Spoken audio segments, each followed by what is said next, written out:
Serious, parents of Reddit, what is a long-term parenting decision that you or your partner made that you regret?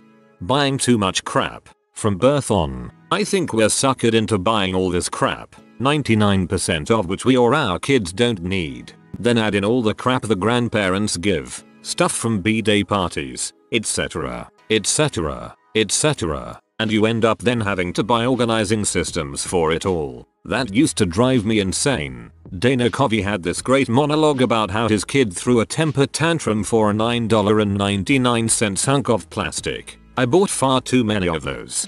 Absolutely, I am expecting my second and learned from the first that there is no need to spend hundreds of dollars on infant stuff. I helped my child too much with their schoolwork. I thought I was doing something good, but in retrospect, it was wrong. This is especially true of middle school. That is where they need to develop the independent study habits they apply in high school. Force them to complete their homework correctly by themselves. My mom helped me and then would give me 30 follow-up questions to quiz me, make sure I got it. It worked out well, I think. It's how you help them. Staying with my wife for the kids. We had a toxic relationship towards the end and it definitely spilled over into our parenting. The kids were never abused or anything like that, but they were subjected to listening to and experiencing things I wish they never had.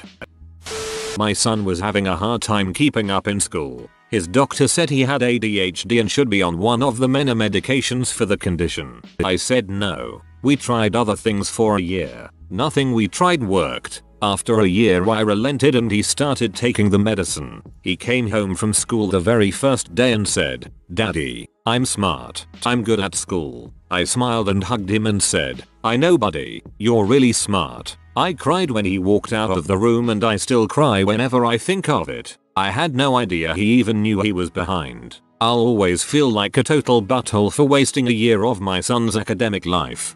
Do not feel bad. I was on Ritalin as a kid for ADHD and I hated it. I think too many people jump to meds too quickly. You were right to be cautious. If you tried everything else and finally had to try it, then you did right by your kid. Also, that was a beautiful story. Also, it is a good idea to let kids struggle with new things and figure it out themselves, like zipping up a jacket. They develop a sense of accomplishment and necessary logic skills for the future. Parents who do everything breed kids who are clueless and lack street smarts especially. I think many people, including my partner, try to be best friends with their kids versus the parent. This leads to super whiny and demanding kids. Also, it forces the other parent to take charge and always be the bad guy, which can be frustrating. As a parent, my job is to make sure my kids turn out okay, not necessarily that we are besties and share every detail of life. It was clear growing up that my parents loved me, but they were most definitely not my friends. They were there, as you said, to make sure I turned out alright. Now that I am an adult and their job is done, we have time to be friends. Becoming a parent with the wrong person. Not being a cold-hearted bastard about sleep training. You make these short-term survival decisions that end up being habits that are harder to break years down the road. I wish I'd tried to be more engaged, but I was battling depression and he was content to play on his own and seemed to even prefer it. Now he's almost 10 and he's like a tiny stranger. We have nothing in common. Take him out to a carnival or Halloween fest or something. Not being more engaged in my children's lives. Getting the 14-year-old a smartphone. I was opposed to it and wanted him to get a crap flip phone. But since I am technically his stepdad, I was overruled. Now my wife is going insane because he treats it like a video game machine first and a phone second. As parent now, I wish my parents would have made me do something. I had too much free time, no ambition, and no drive to better myself. I was complacent and satisfied with a crappy job, crappy girlfriend, crappy voice, crappy anxiety, crappy depression, and too scared to seek help or change anything. Staying with my then wife for the sake of our daughter. She has adjusted remarkably well to us being apart, and I don't hate myself every day anymore.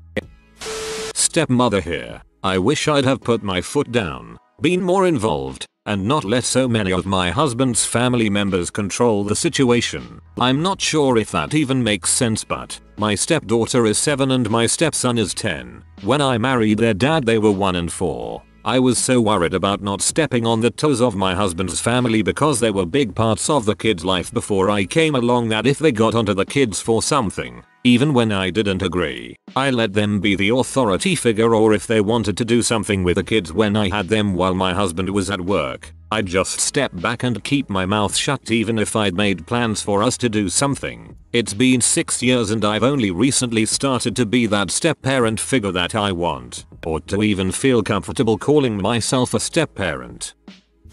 Co-sleeping. My kid's only 7, but I regret not giving him a pacifier. We said we didn't want to because they're bad, blah blah, but he developed a finger sucking habit instead and it has been heck to break. If he'd been using a pacifier we could have just taken it away, couldn't take his finger away. Not a parent, but my nieces switched from pacifiers to sucking their fingers when my sister and I took them away. Trust me, just because you can take away a pacifier doesn't mean they won't switch to something else afterwards. When they bartered for allowance in exchange for doing certain chores, I should have negotiated a lower price. I now have to fork over $5 each kid. That's $10 a week. It's not bad, but they're only 6 and 7. They would have settled for less. On the bright side, they kick butt at doing their chores and saving their money. Sounds like a win to me. Not letting anything princess enter our house. I have 2 girls. The oldest is 4. Both are unbelievably awesome. Totally into Legos, Batman, climbing trees etc, but hates anything girly. In stories she wants to be a boy, and now, since I have always had the rule of no princess and no sexualized girl stuff, I'm not sure if it is her wanting to be a boy, which whatever, I would love her anyhow, or her response to not having it and not identifying with it. Not punishing our children. I'm sorry, but my husband and I never wanted our children to have the life we did. I now understand why children such as us were punished so harshly. We are little shoots. They expect so much already. Tell us how it is. Ugh. Is it too late lol? I'm trying to relay this to my husband. He has 3 kids and hates to punish them. He feel guilty when he does. The little buttholes walk all over him and I end up the evil stepmother enforcer. I freaking hate it. My husband and I both come from traditional families where kids are to be seen and not heard. When we fell pregnant we decided to treat our kids as little people, not babies. This has worked out really well. We have gotten comments that all our kids are more mature than their peers. If they do something wrong we explain to them why it is wrong and why we have chosen particular punishments. We do not, and have never hit them. We take privileges away. So it has mostly been a positive. But they are very headstrong and can be quite defiant. My oldest is 13 but has the attitude and determination of a 17-year-old. I feel she has grown up way too fast, and I'm seeing it in my other kids. We don't regret doing it. We are proud we have independent girls, but if we could do it over, we would. Having children to being with. We both regret it. Edit. And let the flood of dumb sea chime in. Props to you for admitting it. That's not an easy admission to make. I feel for you. The day my dad found a stable career, he told me he was sorry for constantly moving. I changed schools 10 times before I graduated high school. Both my parents never graduated high school, so they have consistently told me that they are sorry that they can't help with my schoolwork and couldn't afford a tutor. But I am extremely grateful for the things and lengths they went through to make sure that I had a proper education and made sure that the teachers could support me. Not like a helicopter parent, but more of having active discussions with teachers to understand where they could help. Letting my child's opinion sway my love life. My kid will move out and I'll be single. I'll be young still, but we probably would have a different life if I wasn't so worried about his complete happiness as a child. Please don't overcompensate. My dad did, and he married a verbally abusive woman that alienated his family and children. 15 years in and he's too scared of admitting failure to leave. She never wanted a blended family, so due to his naivete and wishful thinking, we are the other family. Don't let loneliness or a craving to be known and accepted lead you to poor decisions. Both of my boys were circumcised. I regret doing that. At the time it was somewhat religious and a bit medical because my mom, nurse, told me all kinds of horror stories about guys that had to get it done when they were older. I wish I hadn't, though. It's barbaric to slice off part of a kid's body shortly after being born. Private schools. Dang, near lost the house because of tuition. They'd better appreciate the sacrifice.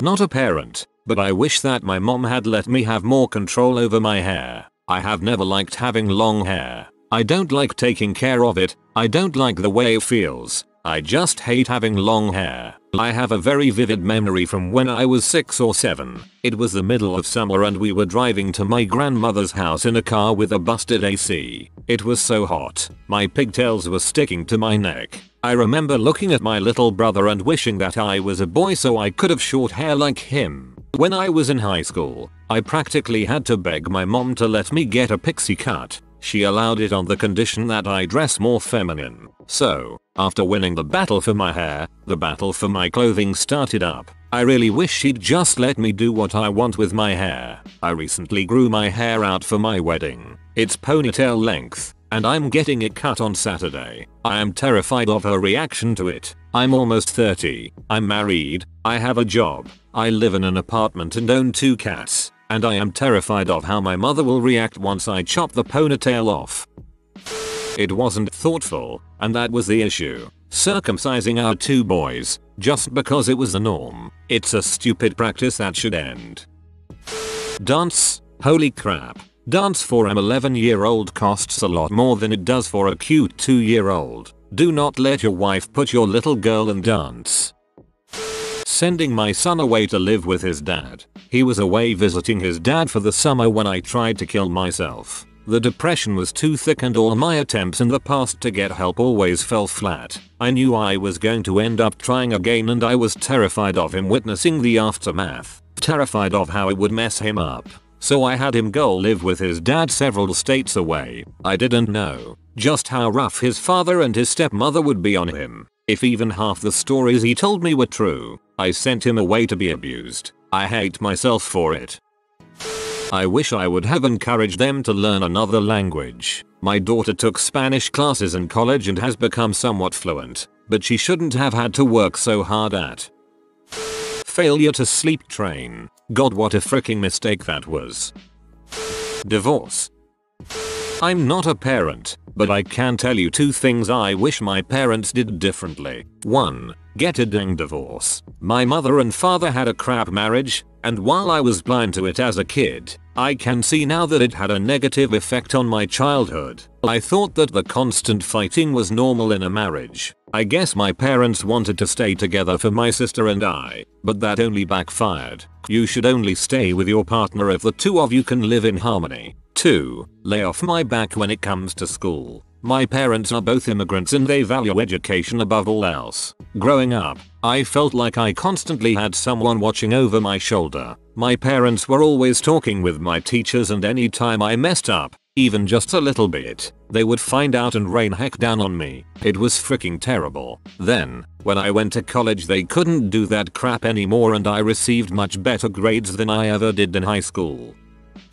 I don't regret it, but honestly, I should never have married their mom. We loved each other, we got along really well, and we both love our kids, but I don't think she ever wanted kids. She doesn't have the right mindset to be a mom, and she has hated it from day one. But my kids are precious to me, so of course I can't regret anything that led them to be in my life. You have been visited by the IT lizard. Upvote or experience bad internet for a month. Like and subscribe, you magnificent person.